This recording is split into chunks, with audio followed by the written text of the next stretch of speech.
ছাত্র যুবরা যারা খুব অল্প বয়সী রাজনীতির সঙ্গে যুক্ত হচ্ছে এবং তারা সাম্প্রদায়িকতাকে খুব করে প্রমোট করছে, কোথাও কি তারা এই ইতিহাসগুলো জানে না দেখেই এটা ঘটছে? একেবারেই একেবারেই তাই আমাদের দায়িত্ব যে এই আজাদ হিন্দ ফৌজের যে ইতিহাস, সুভাষচন্দ্র বোসের যে অবদান, যে সবাইকে ঐক্যবদ্ধ করে ওনার যে আদর্শ ছিল সর্বধর্ম সমন্বয়, এই সব আদর্শকে সামনে নিয়ে আসা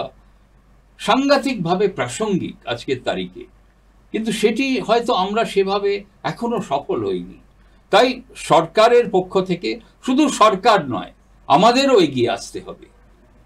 সাধারণ মানুষকে এগিয়ে আসতে হবে, আজকের প্রজন্মকে বোঝাতে হবে যে দেখুন, আমরা স্বাধীনতা সংগ্রামে সবাই ঐক্যবদ্ধভাবে লড়াই করেছিলাম